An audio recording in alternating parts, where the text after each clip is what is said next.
September 17, 1940. Inside the Reich Chancellery in Berlin, the air was heavy with a tension that did not need to be spoken aloud. Adolf Hitler stood before his senior commanders and announced that Operation Sea Lion, the invasion of Britain, would be postponed indefinitely. Not cancelled, he insisted. Postponed. The distinction mattered deeply to him, even though everyone in that room understood what it really meant. For the first time since the war had begun, Germany had failed to achieve a major strategic objective. All through the summer, the Luftwaffe had hurled itself against the Royal Air Force. Fighter bases, radar stations, industrial targets, cities, everything had been attacked. And yet the RAF was still flying. Britain had not cracked. The English Channel remained an uncrossable barrier. The invasion barges assembled in French ports sat exposed and vulnerable, unable to move without air superiority that Germany had failed to secure. Franz Halder, chief of the Army General Staff, recorded the moment in his diary with the cold precision that defined his character. Britain, he wrote, showed no signs of being defeated. Fighter strength remained intact. Radar installations continued to function despite repeated bombing. The invasion plan, when examined honestly, was no longer viable. In Halder's carefully chosen words, it had become impractical. Yet in that moment, this failure did not feel fatal. Germany still dominated the European continent. From the Atlantic coast to the borders of Poland, German armies stood victorious. France had fallen in weeks. The Low Countries were crushed. Scandinavia was secured. Britain, isolated and defiant, appeared to be an exception rather than a warning. A single objective not achieved, not a limit reached. Hitler moved quickly to redirect attention eastward. If Britain could not be forced out of the war immediately, it could be dealt with later. The Soviet Union, however, represented a far greater prize and a far greater threat. Destroy it, and Britain would stand alone, powerless. Operation Barbarossa would be different. Bigger. Decisive. A continental war of movement where German armor, speed, and coordination had already proven unstoppable. Through the winter of 1940 and into the spring of 1941, Halder and his staff planned the invasion with meticulous detail. The numbers were staggering. Over 3 million men. More than 3,600 tanks. Nearly 2,700 aircraft. 3 massive army groups would strike simultaneously: Army Group North toward Leningrad, Army Group Center toward Moscow, Army Group South toward Ukraine and Kiev. The campaign was expected to last 8 to 10 weeks. By autumn, the Red Army would be destroyed, Soviet industry captured or neutralized, and German forces would reach a line stretching from Archangel in the north to Astrakhan on the Caspian Sea. The assumptions behind the plan were absolute. The Soviet Union was viewed as a brittle structure held together by fear. Once its armies were shattered near the border, the regime would collapse. Like France, like Poland, like every opponent before it, the Soviet state would simply fall apart. June 22, 1941. At dawn, German forces crossed the Soviet border along a front stretching hundreds of miles. The initial results seemed to confirm every assumption made in Berlin. Entire Soviet armies were encircled and destroyed. Thousands of tanks were knocked out. Hundreds of thousands of prisoners were taken. Luftwaffe aircraft dominated the skies, smashing airfields and supply hubs. The Red Army reeled backward in confusion and blood. By early July, Army Group Center had advanced more than 400 miles. Long columns of German vehicles poured eastward, dust rising from the roads. Supply trucks struggled to keep pace with the armored spearheads, but confidence remained absolute. Halder's diary entries from these early weeks radiated certainty. On July 3, he wrote that the Russian campaign had been won in the first 14 days. What remained was occupation and cleanup. The Soviet Union, he believed, would collapse like a house of cards. But even in those confident entries, small warning signs appeared. The distances were far greater than anticipated. Soviet resistance, while tactically shattered again and again, did not break psychologically. Destroyed units reappeared. New armies formed where German intelligence believed nothing existed. Prisoners were taken by the hundreds of thousands, yet Soviet forces continued to fight. And then there were the roads. The Russian roads. Summer thunderstorms turned them into rivers of mud, slowing the advance and punishing vehicles not designed for such conditions. Each mile east stretched supply lines thinner, fuel harder to deliver, ammunition slower to arrive. By August, Halder's tone shifted. Confidence remained, but it was no longer effortless. German casualties were higher than projected. Soviet troops were fighting with a determination that had not been expected. The Red Army was losing battles, but it was not losing the war. Strategic arguments now consumed the German high command. Halder wanted a direct drive on Moscow, the political and logistical heart of the Soviet Union. Destroy the capital, he argued, and the war would end. Hitler disagreed. Ukraine's resources, especially grain and oil access routes, mattered more. Leningrad had to be neutralized. The debate dragged on for weeks. As German forces advanced in multiple directions, they continued to win tactically, but something essential was lost. The concentrated power that had made Blitzkrieg devastating was diluted. Speed slowed. Momentum fractured. Autumn approached. And with it came the first signs that time itself was becoming an enemy Germany had not planned to fight. October arrived with rain, and with it came the Russian autumn, the Rasputitsa. Roads that had already strained German logistics dissolved into thick mud. Vehicles sank axle-deep. Horses collapsed and died where they fell. Supply trucks that were supposed to sustain the advance toward Moscow could no longer reach the front. Panzer divisions that had once covered dozens of miles in a single day now fought to advance a few miles in a week. Franz Halder's diary entries from October 1941 marked a decisive change in tone. The language was still professional, still controlled, but the confidence of summer was gone. German divisions, he noted, were reaching the limits of their strength. Units that had begun Operation Barbarossa at full strength now operated at 60 or 70% effectiveness. Tank regiments that had crossed the border with hundreds of vehicles could field only dozens. And Moscow was still more than 100 miles away. As temperatures dropped, the situation worsened. German soldiers were still wearing summer uniforms. Winter equipment had been deemed unnecessary for a campaign expected to end months earlier. Engines refused to start in the cold mornings. Weapons froze.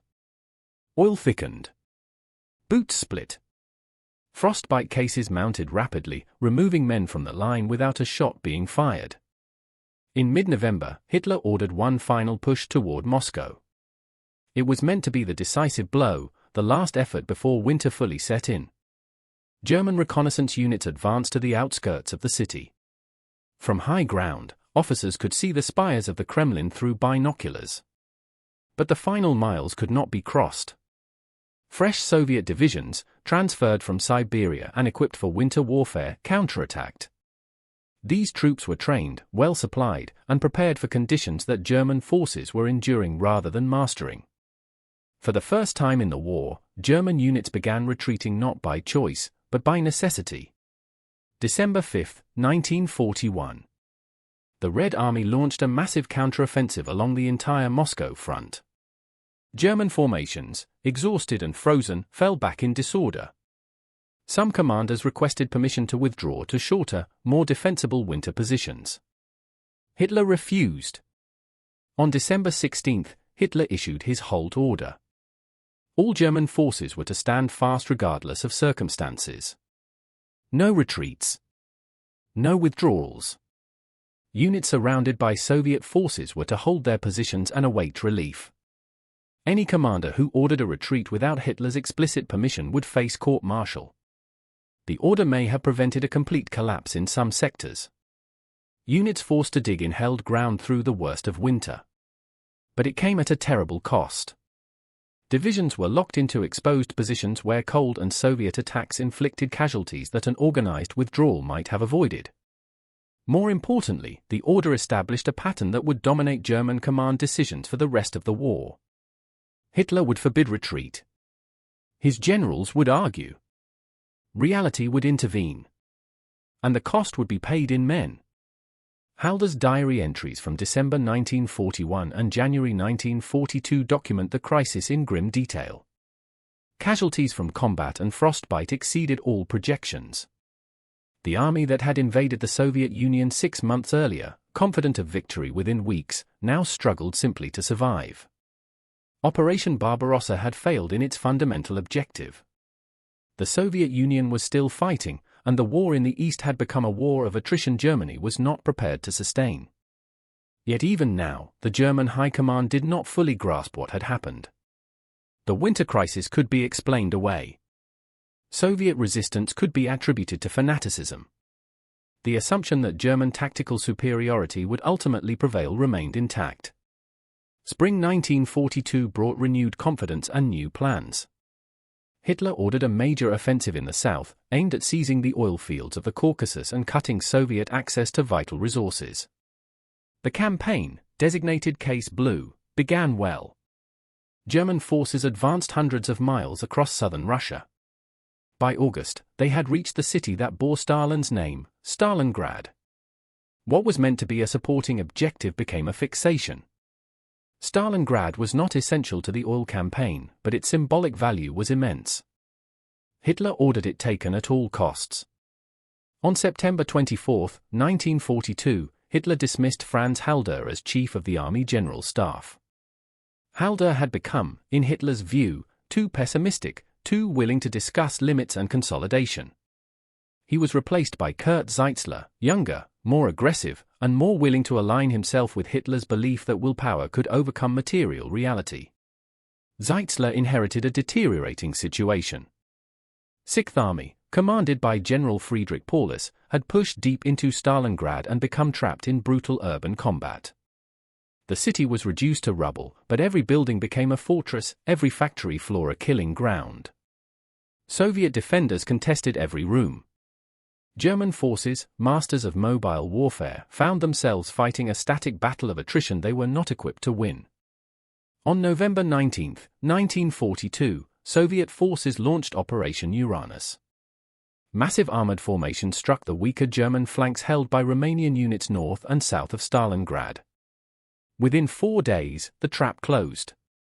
More than 250,000 German and Allied troops were encircled in a pocket roughly 30 miles across. Zeitzler immediately recognized the danger. He urged Hitler to authorize an immediate breakout. Sixth Army still had fuel and ammunition. The Soviet encirclement was not yet solid. A coordinated breakout, supported by German forces outside the pocket, might succeed. Hitler refused. Sixth Army would hold Stalingrad. Hermann Göring, commander of the Luftwaffe, promised that the encircled army could be supplied by air. He pointed to the earlier airlift at Demyansk as proof that it could be done again. Zeitzler ran the numbers. Sixth Army required a minimum of 300 tons of supplies per day to remain combat effective. Even under perfect conditions, the Luftwaffe would struggle to deliver that amount. In winter weather, under constant Soviet air and ground attack, it was impossible. Zeitzler presented the calculations to Hitler. Göring's promise, he argued, was based on fantasy rather than logistics. Hitler was unmoved. Sixth Army would hold. The Luftwaffe would supply them. Relief would come. Retreat was psychologically impossible. And so the trap closed tighter with each passing day. Through December 1942, the Luftwaffe tried to do the impossible. Transport aircraft flew into the Stalingrad pocket carrying supplies and evacuating wounded on the return flights. They never came close to delivering what Sixth Army required. On the best days, perhaps 70 tons reached the encircled troops. Most days, far less. Snowstorms grounded entire squadrons. Soviet fighters and anti-aircraft fire destroyed dozens of transport planes. The airlift hemorrhaged aircraft Germany could not afford to lose. Inside the pocket, conditions deteriorated rapidly. Rations dropped below subsistence levels. Soldiers weakened, then collapsed. Medical supplies ran out. Wounded men died untreated. Horses were slaughtered for meat. When the horses were gone, men began starving. Death came quietly, from cold and hunger as often as from bullets. Friedrich Paulus sent increasingly desperate messages to headquarters. His army was being destroyed. They had to break out or be annihilated. Every day they waited, more men died, and the chance of escape diminished. Kurt Zeitzler supported him. At conference after conference, he urged Hitler to authorize a breakout. Other senior officers added their voices. Even Hermann Göring, confronted with the Luftwaffe's failure, admitted that the airlift was not working. Hitler's answer never changed. Sixth Army would hold. Relief would come. Retreat was forbidden. Beneath the military arguments lay a deeper refusal. Abandoning Stalingrad meant admitting that the entire summer offensive of 1942 had failed. It meant admitting that Germany was no longer winning the war. Hitler could not accept that reality, so he denied it. And more than 200,000 men paid the price for that denial. In January 1943, Soviet forces began reducing the pocket systematically. They split it in half, then into smaller sections. German resistance collapsed in stages. On January 30th, Paulus was promoted to Field Marshal, a symbolic gesture meant to stiffen his resolve. No German field marshal had ever surrendered. On February 2, 1943, Paulus did exactly that. Approximately 90,000 German soldiers went into Soviet captivity. Only about 6,000 would survive to return home years later. The destruction of Sixth Army could not be concealed. Joseph Goebbels' propaganda ministry attempted to frame Stalingrad as a heroic sacrifice, a modern Thermopylae. But the German public understood what had happened. An entire army had been destroyed. The myth of invincibility was gone. Within the high command, Stalingrad forced a reckoning. Zeitzler and others argued that Germany could no longer hold everything it had conquered. The front was too long. Resources were too thin. Strategic withdrawals to shorter, defensible lines were necessary to preserve the army. Hitler rejected every suggestion. Territory once taken would be held. Any retreat would be weakness. Weakness would invite collapse. The result was paralysis. German forces remained spread across vast distances, unable to concentrate strength, vulnerable to Soviet attacks anywhere along the front. Despite Stalingrad, Hitler believed the initiative could still be regained. One more offensive, he argued, would restore German dominance. The target was a large Soviet salient around the city of Kursk. If German forces could pinch it off from north and south, they would encircle massive Soviet formations and reassert control. The operation, codenamed Citadel, was delayed repeatedly. Hitler waited for new weapons, Panther tanks, more Tigers, improved anti-tank guns. Each delay gave the Soviets time to prepare. By the time the attack began on July 5, 1943, the Red Army knew exactly where and when it would come. They had spent months constructing the most formidable defensive system the world had ever seen. Minefields stretched for miles. Anti-tank guns were layered in depth. Infantry positions were reinforced with trenches and bunkers. Entire reserve armies waited behind the lines. German forces attacked with determination and skill, but the conditions had changed. Progress was slow. Losses were catastrophic. The new Panther tanks, rushed into service, broke down mechanically. Tigers, nearly invulnerable from the front, were immobilized by mines or destroyed by concentrated fire. After days of brutal fighting, German spearheads had penetrated only a fraction of the defensive belts. On July 13, Hitler called off Operation Citadel.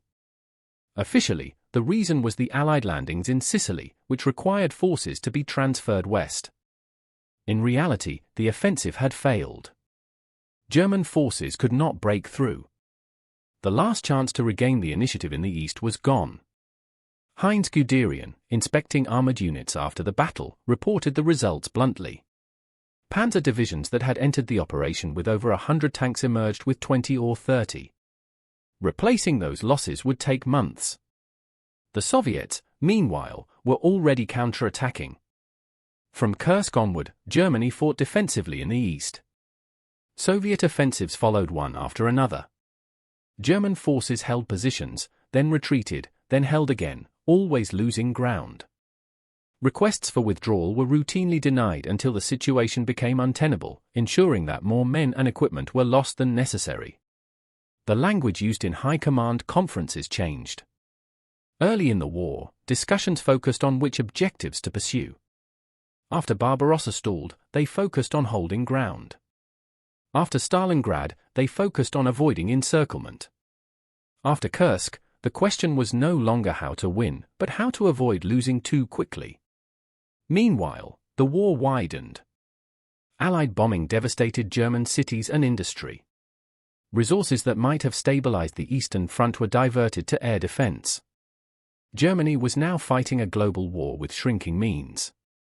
By late 1943 and into 1944, the Red Army grew stronger with each offensive. German divisions existed increasingly on paper rather than in reality. Veteran units were shattered and rebuilt with inexperienced replacements. Equipment shortages became chronic. The balance of power had irreversibly shifted. The German High Command understood this, even if Hitler did not. Privately, many officers recognized that the war could no longer be won. But acknowledging that reality openly was dangerous. Careers ended. Commands were lost. In some cases, lives followed. The system rewarded obedience, not accuracy. Telling Hitler what he wanted to hear became safer than telling the truth. And so the war continued, driven forward not by strategic logic, but by denial. June 6, 1944. Allied forces landed in Normandy. In the West, Germany now faced a second front it could no longer afford. Years of transferring divisions to the Eastern Front had left German forces in France understrength and poorly equipped. The initial Allied landings were chaotic, but they held. Once the beachhead was secure, Germany lacked the reserves to throw them back into the sea. Erwin Rommel, commanding Army Group B, assessed the situation quickly. The Allied material advantage was overwhelming. Air superiority belonged entirely to the enemy. German movements were visible by day and punished by fighter bombers. Rommel concluded that the war could no longer be won. Germany needed to seek peace before the destruction became total. He was not alone. Other senior commanders, looking at the situation honestly, reached the same conclusion. In the East, Germany was being ground down by a Soviet army growing stronger with every offensive. In the West, the Anglo-American forces were pushing inland. Strategic bombing was destroying German cities, industry, and transportation. The mathematics of the war no longer allowed for victory. On July 1, 1944, Field Marshal Gerd von Rundstedt, overall commander in the West, received a phone call from Wilhelm Keitel, chief of the OKW. Keitel asked what should be done about the situation in Normandy. Rundstedt replied without hesitation. "Make peace, you fools. What else can you do?" The comment cost him his command. Hitler would not tolerate defeatism. Any suggestion that Germany should negotiate was treated as betrayal. The war would continue until victory or destruction. There was no middle ground. On July 20, a group of German officers attempted to assassinate Hitler with a bomb at his headquarters.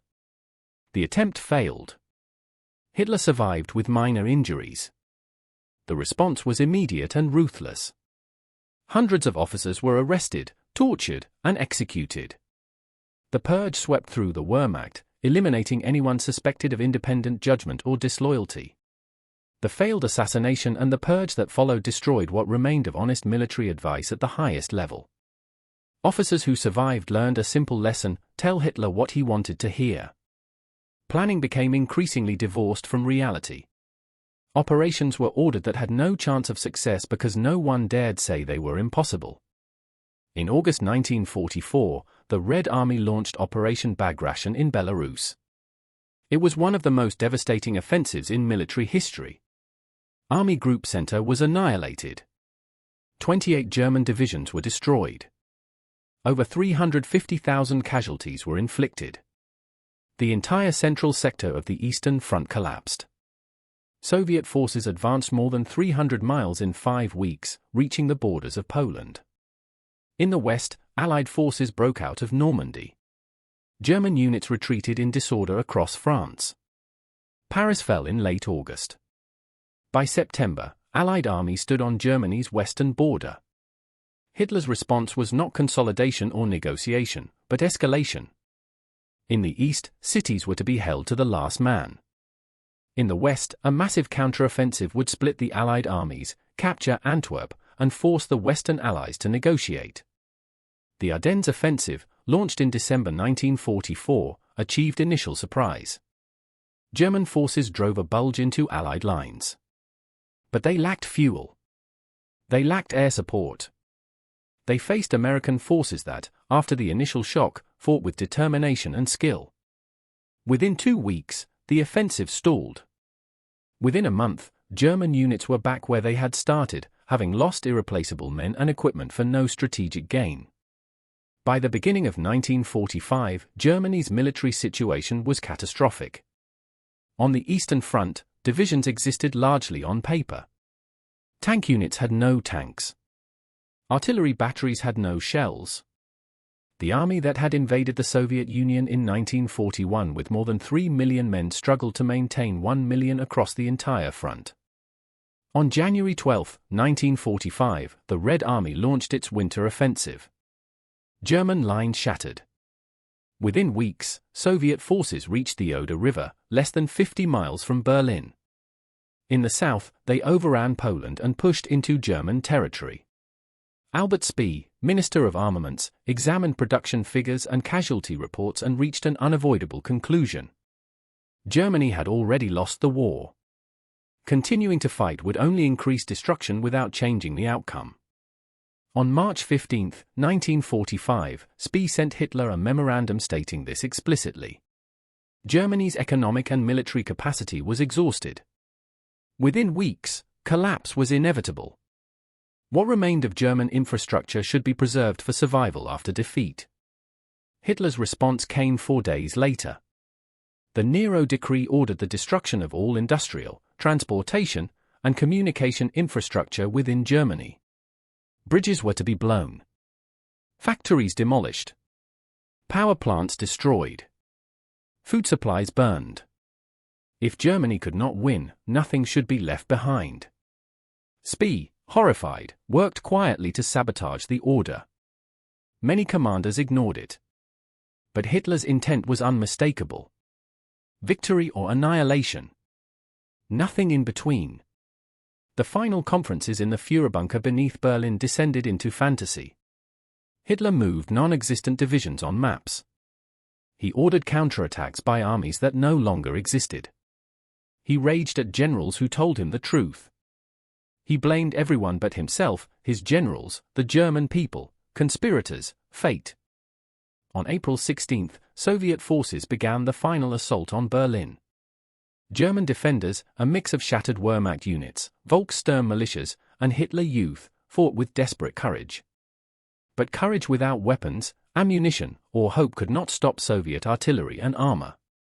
In the bunker, Hitler's statements became increasingly disconnected from reality. Relief armies were coming. New weapons would turn the tide. Victory was still possible if everyone simply maintained their will to fight. Above ground, Soviet forces fought street by street through the capital. On April 29, Hitler married Eva Braun and dictated his political testament. He blamed Jews for starting the war. He blamed the German people for failing him. He blamed his generals for weakness. He accepted no responsibility for the destruction his decisions had caused. On April 30, 1945, Adolf Hitler committed suicide. Karl Donitz, named as his successor, continued the war for another week before surrendering unconditionally on May 8. The trajectory from September 1940, when Hitler postponed the invasion of Britain, to May 1945 traces a descent from confidence to denial to delusion. At every stage, German commanders received evidence that the war was no longer winnable. At every stage, some recognized the implications. And at every stage, Hitler refused to adjust strategy to reality. Early in the war, German leaders debated which objectives to pursue. After Barbarossa stalled, they debated how to hold ground. After Stalingrad, they debated how to avoid encirclement. After Kursk, they debated how to delay defeat. By 1945, they debated miracles. What German High Command said when the war entered a phase they could no longer control was that they would fight on. They would hold positions. They would never retreat. And when even that became impossible, they said nothing at all, or they said things so detached from reality that the words themselves became evidence of collapse. The tragedy was not simply that Germany lost the war. By 1943, that outcome was nearly inevitable. The tragedy was that German leadership, unable to accept reality, continued fighting for 2 more years, destroying Germany more thoroughly than any enemy could have. Gerd von Rundstedt's remark in July 1944, "Make peace, you fools," was the clearest statement of reality produced by German High Command in the war's final year. It was also the statement that ended his career. By that point, telling the truth had become more dangerous than facing the enemy. The war continued not because Germany could win, but because the one man who could end it refused to acknowledge defeat until Soviet shells were falling on his bunker, and no choices remained.